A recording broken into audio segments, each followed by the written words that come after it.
दो भिन्न स्तर से बुद्ध के अवशेष प्राप्त होना ये एक असामान्य घटना थी और इस गुत्थी का समाधान छुपा था भारत के गौरवमय इतिहास के सबसे महत्वपूर्ण और शक्तिशाली साम्राज्य मौर्य साम्राज्य में। जी हाँ, हम बात कर रहे हैं सम्राट अशोक की। 19वीं सदी के पहले चौथाई हिस्से तक किसी को पता नहीं था कि भारत में अशोक नाम का कोई राजा था या हमारे देश में बुद्ध धर्म इस लेवल का था। मोहम्मद तुगलक के पास एक स्तूप आया, उसके ऊपर भी ब्राह्मी स्क्रिप्ट लिखा हुआ था। किसी को कुछ पता नहीं था कि ये क्या है। एक स्कॉलर प्रिंसिप जिनका नाम था, उन्होंने उस स्क्रिप्ट को 30 साल लगाए उसको डिसाइफर करने के लिए। उनकी डिसाइफर करने के बाद पता चला कि ये ब्राह्मी स्क्रिप्ट है और कोई अशोक नाम का कोई राजा था जिसने बुद्ध धर्म को पूरे देश में फैलाया। It is said that he built 84,000 stupas in his entire empire. His empire ranging from Afghanistan almost to the southern end of the Bharatavarsha. अगर आज पूरे एशिया में बुद्ध धर्म है तो वो अशोक के प्रयासों की वजह से है। ऐसे तो सम्राट अशोक बुद्ध के ज्ञान से पहले से परिचित थे, पर मानने वाले नहीं थे। कलिंग युद्ध में अभूतपूर्व रक्तपात देख के अशोक का हृदय परिवर्तन होता है और बुद्ध से उनका परिचय अब बुद्ध पर विश्वास में बदल जाता है। वे हिंसा का मार्ग छोड़ धर्म का कल्याणकारी रास्ता चुनते हैं।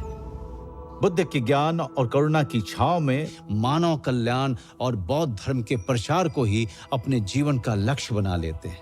जो भी व्यक्ति सच्ची आस्था के साथ बौद्ध धर्म में धातु अवशेषों पे कोई स्तूप बनवाएगा, he will be entitled to certain good fortune, like certain merits. कहते हैं मोगली पुत्र तिस्य की प्रेरणा से ही अशोक अपने समय के सभी 8 स्तूपों पे जाते हैं।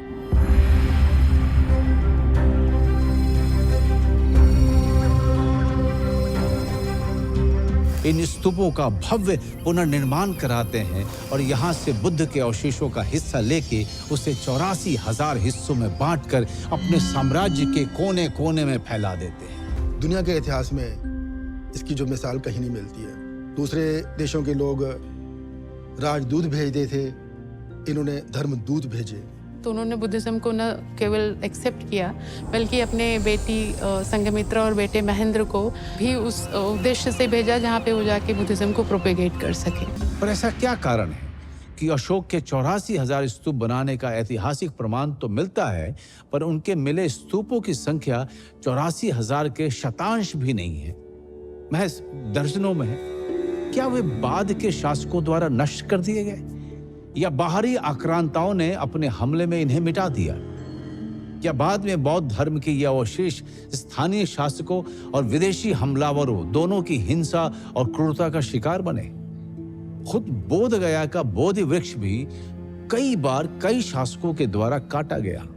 आज भी बुद्ध के अवशेष देश के भीतर उत्तर प्रदेश, बिहार, पश्चिम बंगाल, आंध्र प्रदेश, तमिलनाडु, मध्य प्रदेश, गुजरात, महाराष्ट्र और दिल्ली में तो मिलते ही हैं। देश के बाहर श्रीलंका, जापान, थाईलैंड, म्यांमार, चीन, कोरिया, तिब्बत, नेपाल आदि देशों में मिलते हैं। इन अवशेषों को आप निर्जीव अवशेष ना समझें। ये अवशेष अभी भी इन देशों में फैले बुद्ध के मानने वालों के लिए मिलने जुलने, सांस्कृतिक लेन देन और विचार विमर्श का कारण बनी हुई है।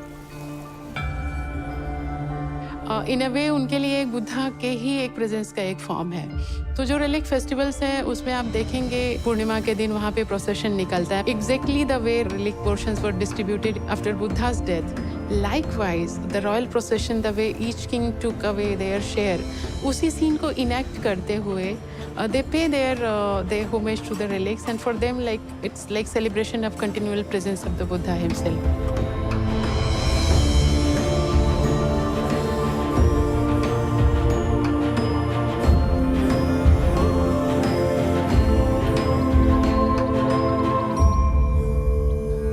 अगला जो मिलेनियम है, अगले जो हजारों वर्ष हैं, वो बुद्ध के हैं, इसलिए कि बुद्ध ने अपने को कभी श्रेष्ठ घोषित नहीं किया, अपने को कभी ईश्वर घोषित नहीं किया। उन्होंने कभी नहीं कहा कि मेरा ही मार्ग ये है।